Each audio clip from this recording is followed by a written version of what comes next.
এমনি বসা চান ওখানে বসে পড়ে বসেন না, আপনার যে দাঁড়িয়ে আছেন বসেন। বসেন। আমার প্রাণপ্রিয় জেলা কুষ্টিয়া কমারখালী থানার অন্তর্গত মির্জাপুর জামে মসজিদে এলাকাবাসী কর্তৃক আয়োজিত ধারাবাহিক তাফসীরুল কোরআন মাহফিলের স্বনামধন্য সভাপতি, মাহফিলের প্রধান অতিথি আজকে বাংলাদেশ জামাত ইসলামী মনোনীত সংসদ সদস্য প্রার্থী এই আসনের জন্য কুমারখালী খোকসা কুষ্টিয়া 4 জননেতা জনাব আফজাল হোসাইন দামাত বারকাতুহুল আলিয়া। আমার আগে কথা বলছিলেন হাজারো আলেমের উস্তাদ কুমারখালীর সন্তান হাফেজ মাওলানা জুলফিকার আলী।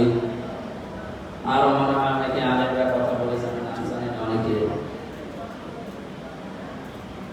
সামনে বসা মুসলমান ভাইরা, পর্দার আড়ালে মা বোনেরা বসে আছেন, সবাইকে নিয়ে দরবারে ইলাহিতে শুকরিয়া জানাচ্ছি আলহামদুলিল্লাহ। আমি আসার সময় কথা শুনছিলাম মান ক্বালা বিহি সাদাকা, যারা কোরআন দিয়ে কথা বলে সত্য কথা বলে। যেন আপনাদেরকে আহ্বান জানাবো, কথা যেখানে শুনবেন কোরআনের কথা শুনবেন। না ঠিক বলা ঠিক হয়, কোরআন দিয়ে কথা বললেই যে লোকটা সত্য কথা বলছে বিষয়টা এমন না। কোরআন দিয়ে অনেকে এখন এদিক ওদিকে চলে যাচ্ছে। কি কথা বোঝেন আমার? এখন আগস্টের 5 তারিখের পরে দেখতে পাই বহু আলেম বিভিন্ন জায়গায় জালেমদের সাথে মিলে তাদের কাছে টাকা পয়সা খেয়ে এখনো ভুলভাল ফতোয়া দিচ্ছে। আমার মনে হয় এদের কপালে আর হেদায়েত নেই, এরা সেই বালাম বিন বাওরার মতো। অথবা যে ফরিদউদ্দিন মাসউদ নামে একজন নাম শোনেন আপনারা, এই লোকটার মতো গোমরা হয়ে গেছে। তাছাড়া ইসলামী দলের ভেতরে থাকতে চায় না। যারা মানুষের তৈরি করা আইনে জমিনে কায়েম করতে চায়, আপনি তাদের সাথে জোট করেন। মানুষ যদি ইসলাম আপনার কাছে না থাকতো তাহলে আপনি ওইটা মেনে নিলে আমি কিছু বলতাম না। বাংলাদেশে যতগুলো ইসলামী দল আছে যারা ইসলাম কায়েমের জন্য চেষ্টা চালায়, যে কোনো একটাতে আপনাকে থাকবে।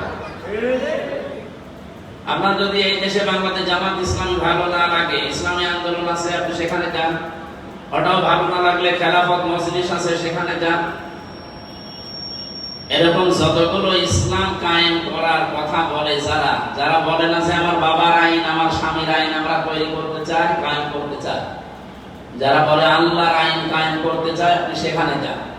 যদি দেখেন যে না একটাও আমার ভালো লাগছে না বা একটাও আমার কাছে মনোভূত না, আপনি নতুন করে দরকার হয় নিজে ইসলাম প্রতিষ্ঠার জন্য একটা দল তৈরি করুন। তারপরেও ইসলাম বাদ দিয়ে অন্য কোনো জায়গায় যাওয়া যাবে না। কথাটা এত সহজ না। কেউ যদি ইসলাম থেকে অন্য কোনো জায়গায় চলে যায়, সেখানে ইসলামের রশি নিজের গলা থেকে ছুঁড়ে ফেলে দেয়। অথচ বাংলাদেশে এটা এখন অনেকে করছে, সামনে অনেকে মনে হয় করবে। কারণ শয়তান তো বসে নেই, ও তো ধোঁকা দেওয়ার জন্য আছে। আর সবচাইতে বেশি টার্গেট নেই আলেমদের। কাদের? আমার সাথে অনেক আলেম জেনেছিল, এরা দেখতাম রাত দিন খালি কান্নাকাটি করত, এমন গাল দিত, এমন কথা বলতো সমস্ত, বিশেষ করে ওই জালেমদের।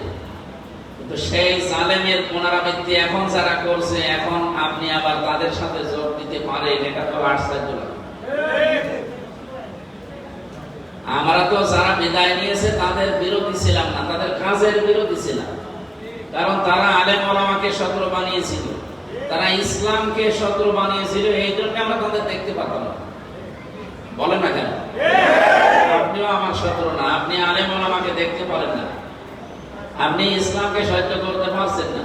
ইসলামের বিরুদ্ধে যে কাজগুলো আছে আপনি ওই কাজগুলো হাতে তুলে দিন, তা আপনাকে আমি দেখতে পারবো কি করে? মান হাব্বা লিল্লাহি ওয়া আবগাদা লিল্লাহি ওয়া তাআ লিল্লাহি ওয়া মানাআ লিল্লাহ ফাকাদ ইসতাকমালাল ঈমান। মুসলিম শরীফের হাদিস। নবীজি বলেন, কেউ যদি কাউকে ভালোবাসে, পছন্দ করে, সেজন্য আল্লাহর জন্য ভালোবাসে। আমি আপনাকে ভালোবাসবো আল্লাহর জন্য। কাউকে যদি কেউ ঘৃণা করে, দেখতে না পারে, অপছন্দ করে, সেটাও যেন আল্লাহর জন্য। কার জন্য? কাউকে কিছু যদি দান করেন, কিছু দেন, এটাও যেন আল্লাহর জন্য হয়।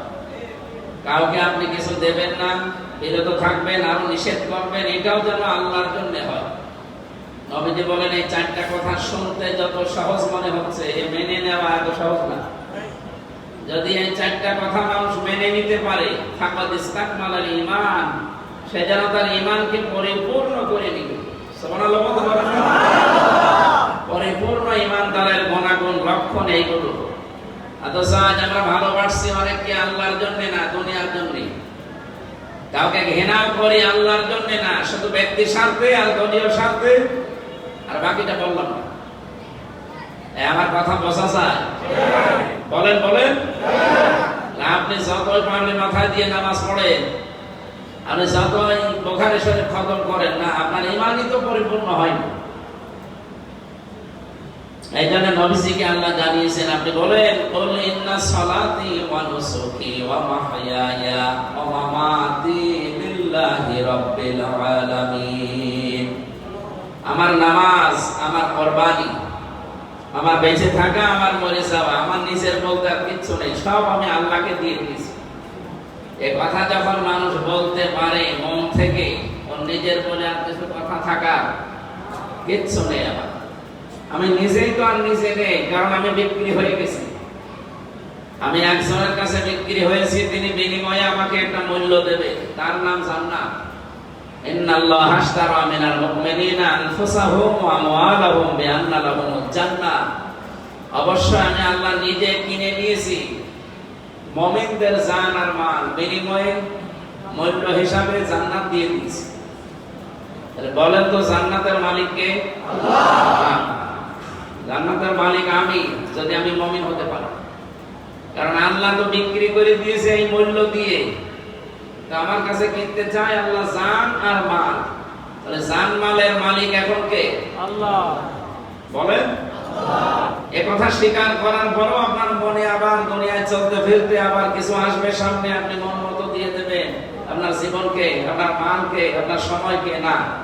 তাহলে আপনি মুনাফিক। নিজে কথা রাখতে না পারলে সে লোকটা কি? আশা করছি এইদিকে আমার আর না যায়। আল্লাহ নিজে এখানে ক্রেতা, উনি কিনে নিয়েছে। বিক্রেতা সবাই না, কারা? মুমিনরা। এজন্য সবার কাছে আল্লাহ বিক্রি করেন না।